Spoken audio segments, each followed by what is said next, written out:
Good afternoon, good morning, good day, kung saan man kayong sulok ng mundo. Hello, hello, hello! Pink Mom RN po!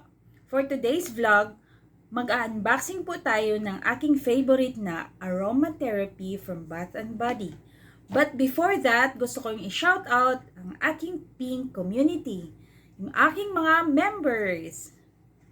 Mega love shoutout sa aking member na si Ma'am Odessa Benetis Vlogs.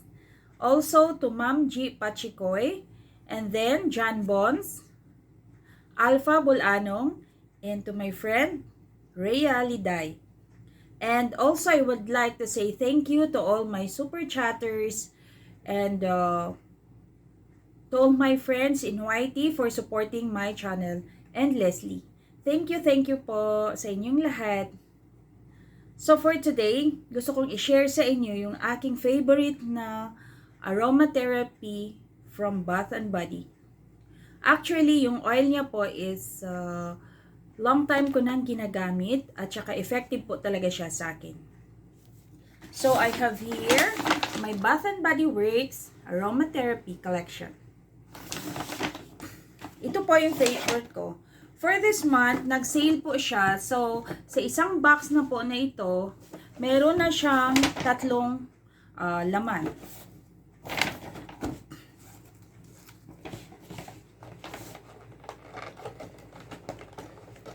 Actually, madami siyang mga scent, guys. Pero I prefer this Eucalyptus Spearmint.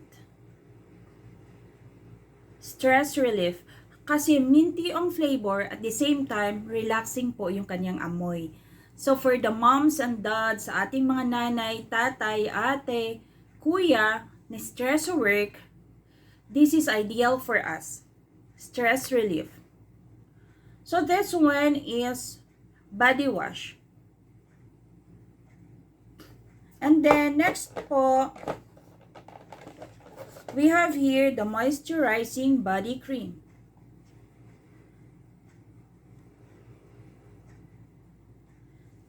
And then, before po tayo mag-sleep, mag-spray po tayo nito, Essential Oil Mist. Maganda po itong gawin na parang ritual every time na mag-off po tayo para po makatulog tayong maigi, relax po ang feeling. Ganun po. So, I have also here another two of them. Eucalyptus Spearmint Stress Relief Body Scrub. So, itong body scrub po, at least, we're using this one once or twice a week. Kasi hindi naman po siya okay na daily po tayong mag-body scrub. Kasi magiging dry ang ating skin. So, for daily use, ito po yung ginagamit ko. Yung kanyang body wash. And then, after that, yung kanyang body cream. And, for example, very tired po tayo talaga sa duty, at masakit yung ating mga katawan. After po nating mag-shower at maglagay ng body cream, pwede po natin siyang massage sa ating mga katawan ito. Kung meron pong marunong mag-massage talaga sa atin at ito ang gamiting oil, mas okay. Pero katulad ko na sariling massage lang din po kasi syempre wala namang nagmamassage dito at saka pag pumunta naman po kami sa parlor para magpamassage, it's very expensive. So kami na lang nagmamassage ng mga likod, ganyan, paa. Kasi syempre sa work ko, most of the time ang masakit talaga yung paa kasi lakad ka ng lakad sa duty. At saka likod kasi magtutulak ka ng mga pasyente and all of that stuff. So, very effective po siya for daily use. So, for now, nagsisale po itong mga ito. Nagsale po siya. Itong tatlo na siya. Maganda po siyang ipang-gift sa ating mga mahal sa buhay na talagang stress. Minsan sa work, maganda po siya na ipang-gift.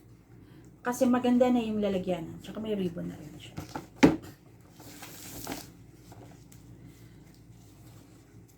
Actually, ang Bath and Body, maganda talaga siyang product, lalo na yung kanilang scrub at saka yung mga body cream.